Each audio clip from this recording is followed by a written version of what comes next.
Yeah, peace, guys. So we're back with it again. We're gonna check out this clip that was sent to us. Now, this is speaking of recent policies that are being pushed for transhuman agendas and stuff. Now the LGBT community, who's definitely been under fire a lot for just different things happening, people coming out and having changes, and then years later regretting it and saying they was coerced when they was young and stuff like that. So one of the things that's being spoken about very highly at the minute is, should young people be elicited to partake in these sort of things while they're young? We recently even saw Dwayne Wade, speak about his son being transgender. We see Lil Boozy come out and say, "Don't cut that man thing off, man." But Mike Tyson was like, "You can't say that." But on a more serious note, this is something that's going on in real life, man. So we're gonna check out this clip from Congress now. This was sent to us, so I can't speak on who these people is. It says one is Dr. Levine. Now, I believe she is for this new agenda. So let's check this out. Minors. Let's be a little more specific since you evaded the question. Do you support the government intervening to override the parent's consent to give a child puberty blockers, cross-sex hormones, and/or amputation surgery of breasts and genitalia?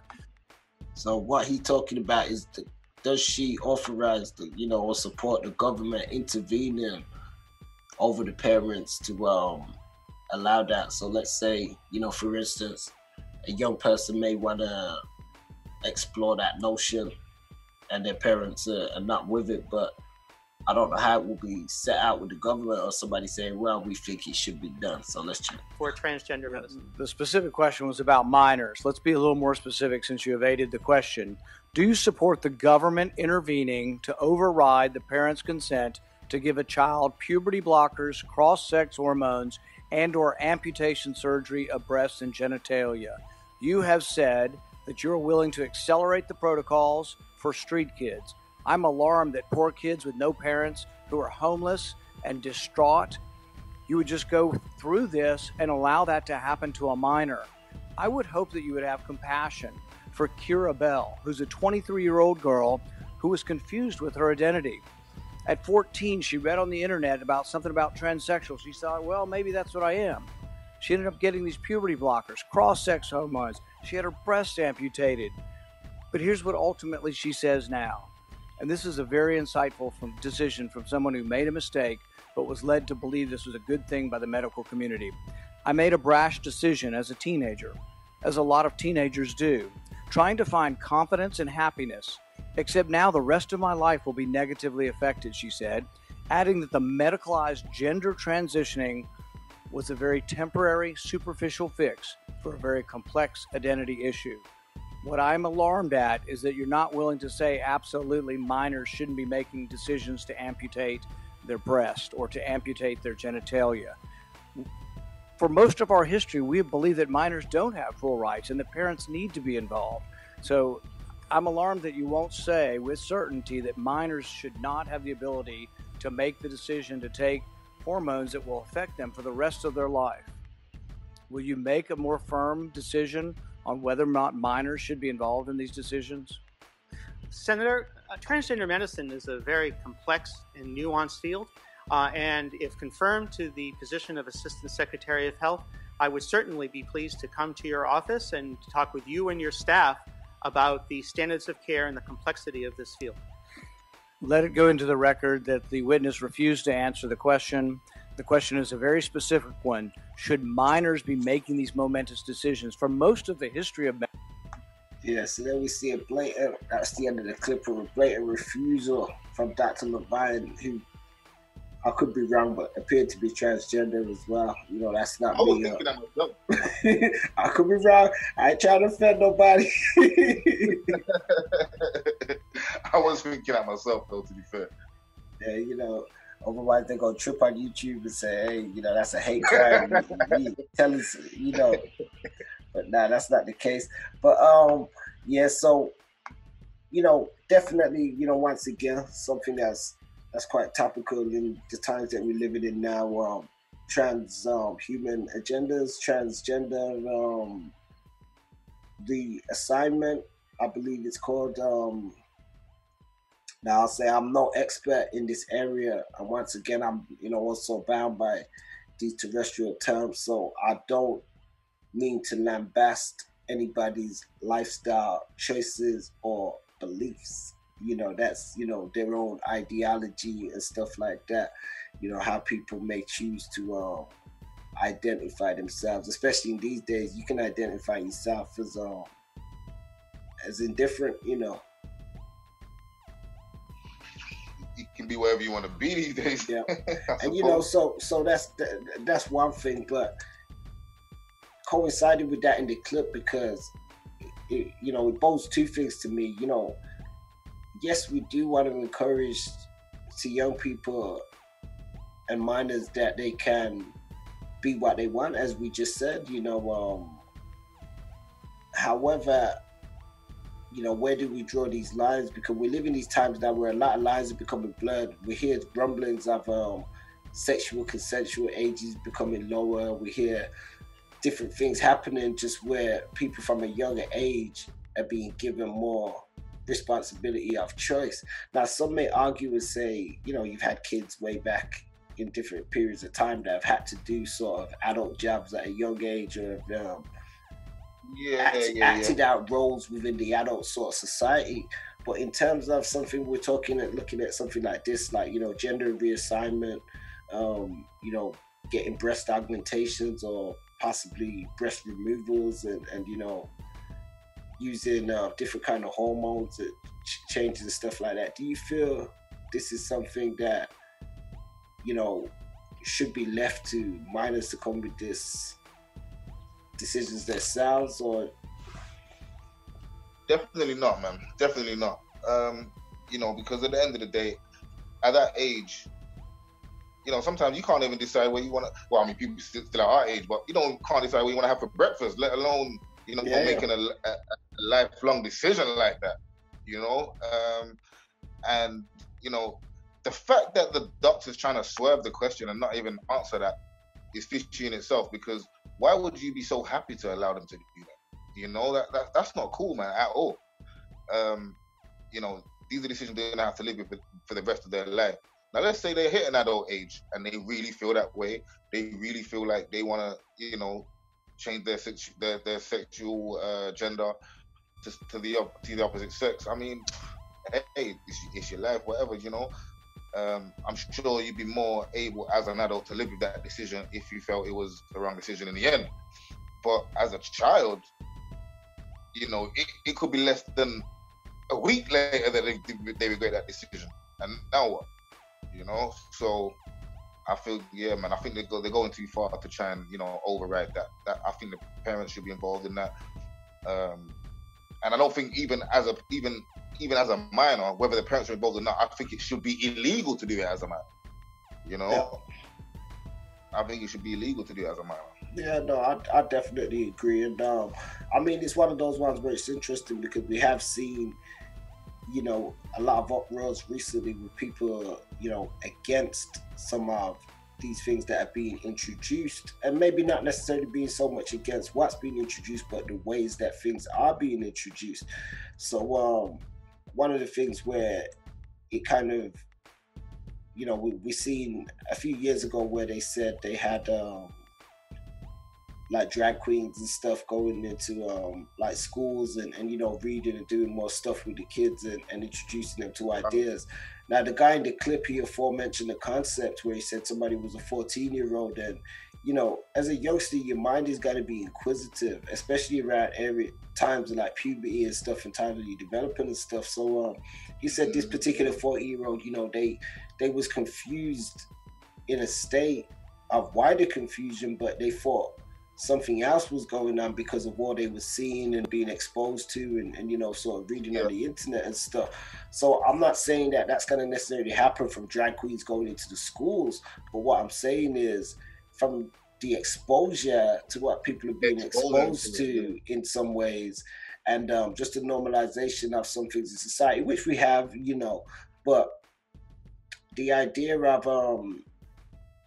I think there needs to be more systems there to support vulnerable people. Now, because I'm you know, I'm no expert in the field of mental health, but I think mental health very serious is very important. And I think if more stuff was there to support people in these states of confusion, I mean, at the end of the day, if somebody's in a state where they say, I'm confused, you know, I thought I was this, or I thought I was that, or I'm confused, to me, the logical thing to do would be to work with them to bring them out of that confusion and, you know, and sort of, you know, resolve their mind to a point where they're thinking back more balanced and correctly, not push them into making decisions at that time of confusion, because there's no guarantee that that's going to be the right thing for them to do. You know, recently we seen somebody from the media scene within Birmingham who had transitioned into a guy and has now recently transitioned back, or is in process of transitioning back to a female.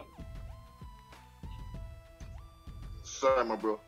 Yeah, no, so yeah, I would say recently in Birmingham we've seen, you know, somebody local within the media scene who transitioned into a guy and you know, spoke about it and did quite a lot of stuff in the media, but has recently transitioned back into a female. Now, I haven't heard this particular person's story, but it would suggest there's like that guy said, there's people out there who have made these transitions, and maybe it was a part of something bigger that was going on for them at the time, but they just didn't have the right support that they needed. Yeah, and I think that, yeah, you brought up an interesting point where you say there should be more systems in place to help someone at that time of confusion. You know, and I'm assuming there must be some sort of consultation period anyway, you know, before they go through it. I'm assuming there must be. You would like to think. Well, yeah, I would like to think. I mean, one thing we know with the system, especially, you know, when it comes to a lot of medical things, to be honest, across the board, if they can push somebody into doing something, they often do. And a lot of the times before, you know, without a wider or a true, I mean, let's face it, most things people do on average in society, they don't have a grander understanding of it, you know, either because it hasn't been given to them or they haven't took the time to gain it themselves. I mean, it could be anything. It could be a contract for something. It could be a job description. It could be, you know, a medical prescription. So same thing, you know, people sort of leave the responsibility to others, and we're in this society where we sort of leave the responsibility to others, so people feel, just like we see now in this pandemic, the responsibility is put on our medical practitioners, is put on the medical service, and they sort of come up with the solutions and the answers. So if they're giving people these solutions and saying, hey, well, you know, we can turn you from this to this, or you know, you come with this ailment, and they say, well, we can do this, you know, or we can do this, or we can do that is a quick fix. Yeah, that I don't think that's sort of this is the way, if that makes sense, that they do things. I don't see them necessarily, you know, yeah, sure, there may be some form of consultant, but 9 times out of 10, you know, they don't do what I've had dental work done where they haven't did what they said they're gonna do. Yeah, sure. I had a consultation first, and I said, "Can you do this?" Yeah, we'd like to do. Yeah. We think we can. We should be able to. Oh, if not, you know, and it's because a lot of this stuff is practice. That's how you call it, practice, general practice, or you know, practice. It's not. Yeah. There's no. They can't really guarantee. That's why people got signed waivers and you know, forms and all this stuff, because you know, sometimes you are being that guinea pig. And that's another thing we should speak about slightly on the end of it, because I feel as though there will be situations where these things don't go right. And you know what then, so it's a huge, as you said, step to take, because some of these things are irreversible. Yeah, sure, we may have mentioned that person who has transitioned back, and you know, but how easy is that psychologically? How easy is that mentally? That's gotta be that mad thing psychologically, like when you think about it, because you know, first you were in a state of confusion anyway about, you know, yourself, your sexuality, your body, all that kind of stuff. So then you've gone through this change to become something else. Then you've had to deal with that mentally first, and you know, try and live in that kind of truth, in your own truth, you know, and then to realize you're still confused about who you are, to transition back. That as you mentioned, that's a lot to do with mental health. That's not to do with your body. Like, that's your mental health. Like, yeah. And if you're not trying to tackle that aspect of why they're feeling like that, then it's fucked up, man. Because if you're just gonna give them these quick fixes to do that, change this, then change back, what is that really doing to their psyche, man? Well, I think it's rather just like that clip, you know. It's just that with the doctor, she couldn't answer the question because she seemed only ready to give just preordained quick. Even with her responses, it was a preordained quick response that she had already thought out, and she wasn't willing to budge from it. And it's the same as, I guess, with maybe some of the service that's being delivered. It's that sort of quick fix, you know. This is how we do it. This is what we do, and so then you gotta think as well, why do they want to allow that? Like, what, you know, like, why do they want to be able to bypass their parents to allow that to happen? Like, why would they want to do that? That's yeah, crazy. no. Well, I'm listening back to it. I think he may have said they may what he was suggesting as the state senate was for the government to override the parents. I'm listening back to it. So let's say, for instance, if the parents was authorizing it for their child, the government could, I guess, step in and say no. Okay.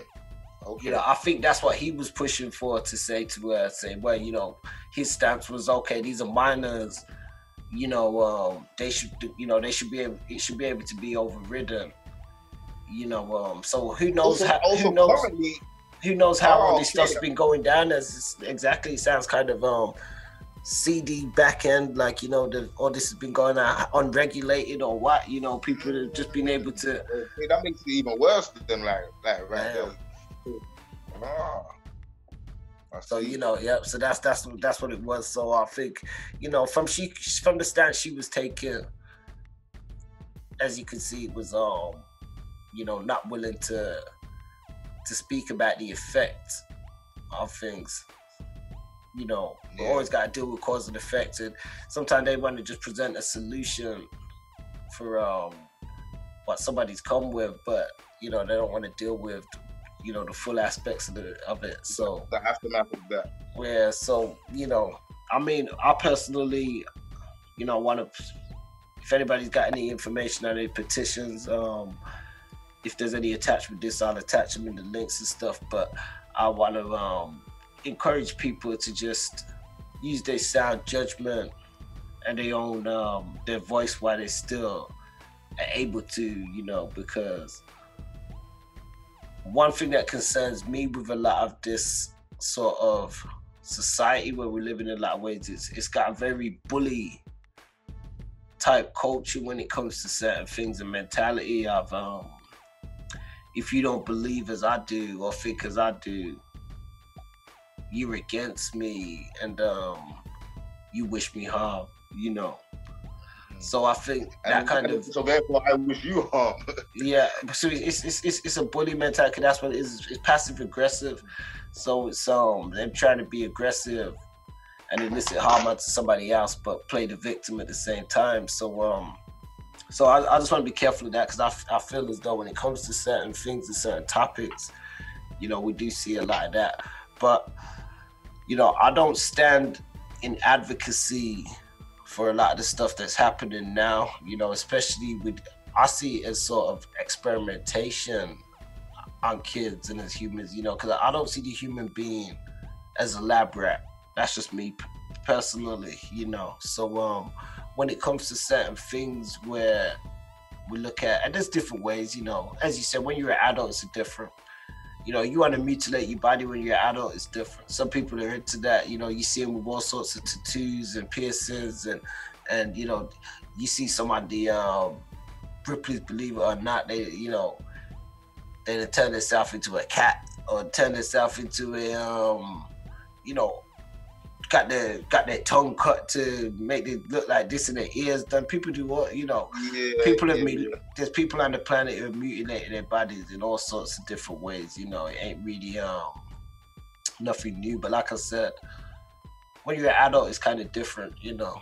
I think there needs to be a level, just like there was a sensible level, which I feel to an extent for other things like what you could do, drink, you know, have sex, you know, smoke and other things like that. And that's not me pushing anybody to do any of them, especially young people. But I think there needs to be a same sort of level on this where, you know, and I think it should be at least, it should be higher, you know, because it's kind of hard to put an age on some things, like, you know, not to say, you know, somebody's in the right sound mind of thinking. You can say, okay, somebody's 16, you're old enough to smoke, or you're old enough to have a drink, or you're old enough to this, and sort of put a blanket age on some things. But I think as big and as drastic as a lifestyle change as something like this is, it should be, I think it should be upped, you know. Yeah, and I think you're right, because you haven't even had a chance to live in your adult body yet. Not at all. Like, you've been in school for however long, and, you know. Yeah, you gotta be able to live in your adult body for a number of years, even first to even think about that decision. So you're right. That you ain't even live life, you know. You ain't. Yeah. It's like with some youngsters where we spoke about before, they get locked up and they go to jail like quite young, or, you know, and you say, you know, I know some guys, like, you know, they got locked up 15, 16, whatever, doing like 20, 30 years or whatever of foolishness. And it's like, you say they tasted freedom even as was very minimal.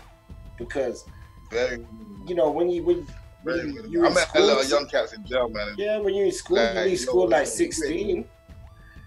Even if you leave school like 16 and you'd have had from 16 to 20, that's 4 years. You know, so you just spent 16 years before that. 4 or 5 of those years to 6, you was, you know, babyish, whatever, like, Yeah. You know, after that, you got primary school, secondary school. Most of that time you're in school. Outside of that school, okay, you got a few little things here and there. But in terms of, like, really getting to experience any life of the world, not that much. So in that 4-year gap, even to the 20s, for some of them getting locked up in those periods, you ain't really seen or didn't or experienced nothing. And I know I've gone out to get locked up, but even to take it away from being locked up, even just into the mind developing and just the time that you've spent on the planet and what experiences you've had to gain within that, which is gonna forge your way of thinking, is still quite limited for the average person, you know. So that's why I would say the age should really be up, because what people have really experienced within that kind of age bracket, even to going up to about 21, sometimes it's still quite limited, you know what I mean?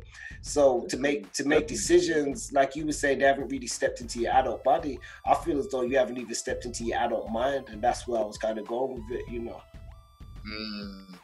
Yeah, we know some people are more intelligent than others in different ways, but there's still other levels of the mind that you've got to develop into, you know, just in your own understanding. Yeah, you're right. You ain't gonna have that at that age. Based off what experiences in life, going to, you know, most of the stuff even that you know from around is just what you know from around. You know, you ain't got much grander thought process and experience, and that's why we're seeing with some of them, like the guy you mentioned, when they was 14, they made the choice, but when they get in their early 20s, they regret it.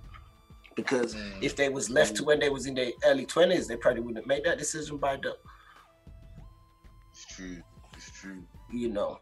So, you know, that's how I see it. You know, it should be like that, you know.